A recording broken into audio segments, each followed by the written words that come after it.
For the last year, I have been religiously going on daily walks. These can be in the morning, they can be in the afternoon, sometimes 2 walks a day, sometimes 3 walks a day. And in this video, I want to talk to you about why I think going on walks is so important. And I'm going to be providing you with some tips and some advice on how you can motivate yourself to get out on walks more often, how you can time it so that it's most optimal to fit in with your day. The thing is, for me, I've been on self-improvement for like 2 years now, 3 years on and off, and then for the last year, maybe even 2 years now, I've been on self-improvement very, very strictly. Going on a walk every day has been a super, super important part of my self-improvement journey. Just like going to the gym and just like doing fitness and training, a walk has been absolutely essential in me having a good day. With the way modern technology is, and we've got so many creature comforts at home, PS4, Xbox, you've got Netflix, you've got TikTok, you've got Instagram, you've got all these different things, you've got YouTube, and you can just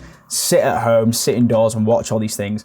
I think it's more important than ever that people understand why it's important to go outside for walks and some of the benefits that you get from being on a walk. So really in this video, I'm just going to talk to you about my experience with having gone on a walk every day religiously for the past 12 months, whether it's raining, whether it's sunny, whether it's snowy, whatever the weather, I will be on a walk at some point in the day. Okay, so firstly, I'm going to talk about obstacles and like friction. What are the things that are going to stop you from getting outside and going for a walk? Well, I think the biggest thing that's going to stop you, and it also affects me, and still to this day I've got to get over the fact, is the weather. If it's raining, if it's cold, if it's windy. I live in the UK, so we have really bad weather for like 80% of the year. It's like windy, cold, raining, maybe snowing in like January and February. The biggest thing that helped me, and especially with like the rain, is obviously wear a hood, wear a coat, that kind of basic stuff. I'm not gonna treat you like a kid, like you don't know to wear a coat outside when it's raining. But just getting yourself out of that mindset where the rain is an obstacle in stopping you from going outside.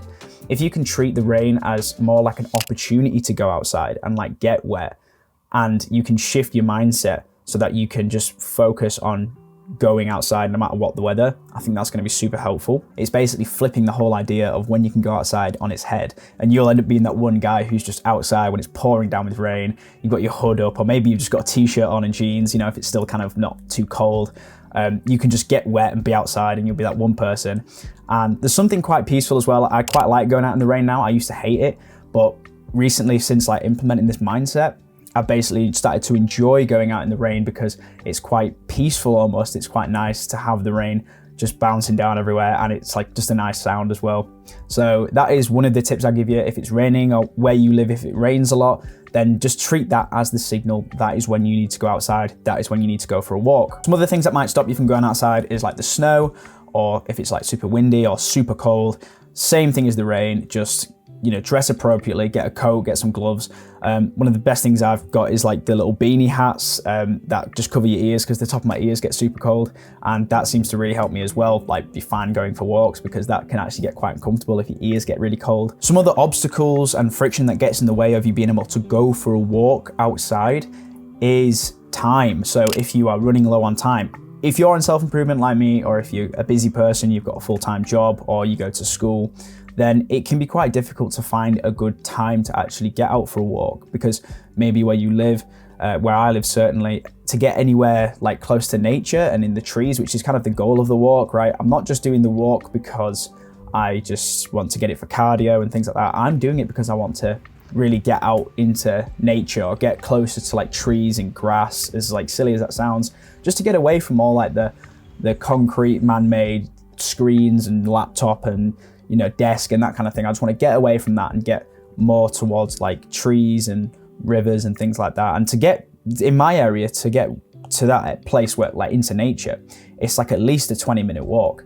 So I've got to basically have like 40 minutes to an hour free to have my walk in the day. And I've been doing that every day, literally an hour-long walk. Well, the easiest thing I found is if you wanted to do a longer walk, do this in the afternoon. So for me, I'm much more of a morning person. I like to get all my work done in the morning, but I also always go for a morning walk. So a quick morning walk that lasts like 20 minutes to half an hour. And I'll get that done, get the morning sunlight. It really helps me wake up for the day, makes me feel great. But then if you're gonna do a longer walk, getting out into nature amongst the trees and things like that, then save that walk for the afternoon. So I like to do my longer afternoon walk after I've had my last meal of the day. So this is a good tip for you. If you have your last meal of the day at like 6 o'clock or something, so like what we would call tea in the UK, dinner in America, whatever, you'd have that at like 6 o'clock and then go for the walk after that, because actually going for a walk after you've eaten a big meal is super helpful for like digesting that meal, and just helps with the carbohydrate partitioning and the protein partitioning in your body. If you walk, there's some science behind that, so you can build that up if you want. So yeah, definitely go for a walk after your last meal of the day. And that just has the added benefit of you might get to see like sunset and stuff like that, and the sky looks nice. So that's another little benefit from doing that. So what are some of the benefits that I've had from going for a walk every day religiously for the past year? Well, the obvious benefit is I can eat more food and have an easier time losing weight or keeping fat off.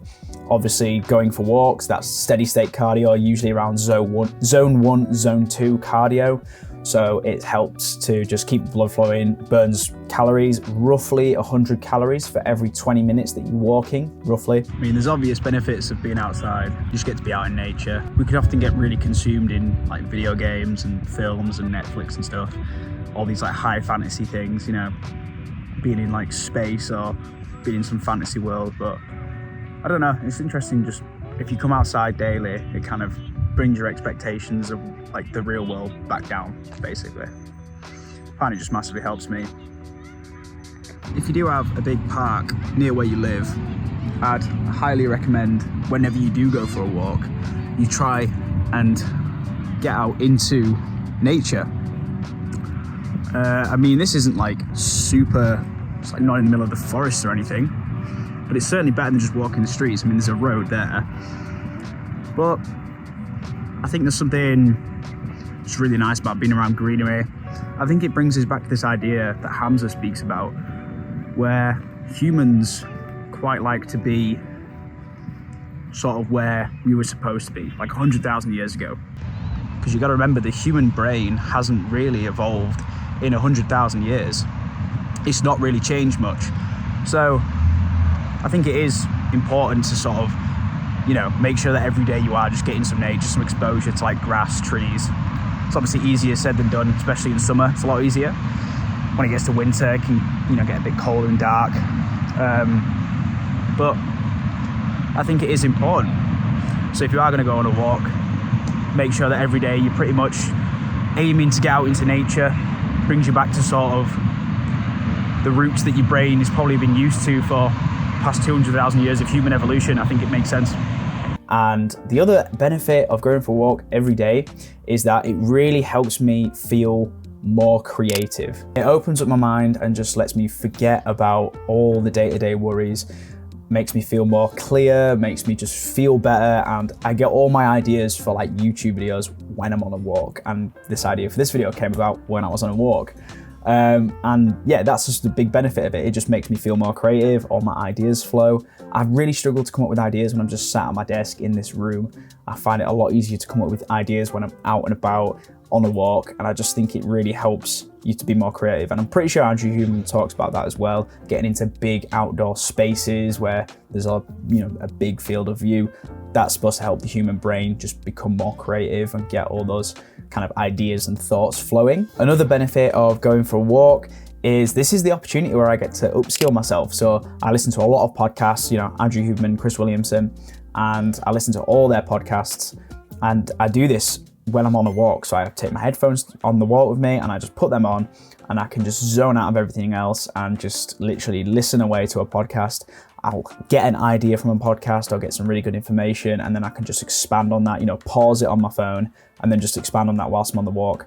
So if you are the kind of person that loves listening to podcasts or audiobooks, or just like, learning new things through audio, then going for a walk is a really good opportunity to kind of kill two birds with one stone. You're getting the cardio in, you're getting outside, you're getting natural sunlight, so it's helping your eyes, but then you're also getting to upskill yourself and learn stuff whilst you're on that walk. So overall then, just in conclusion, I think having done this and going for a walk literally every day for a year, it's not really been a challenge, to be honest. I'm gonna be doing this for the rest of my life, a walk every day, no matter what the weather. Obviously, if I get super sick or unwell, then maybe that's a bit different. I know there's far too many young guys that are my age, 20, and they're just sat in their rooms, playing video games, on the phone, scrolling through TikTok all day, watching TV all day, and these are the kind of people that need to hear this. They need to go outside and go for walks. I just urge anyone who hasn't been outside for days, even if you've just stepped outside but haven't been for a walk, just leave your house and go for a walk. Right, guys, I hope you got some value out of this video. Hope it helped you in any way.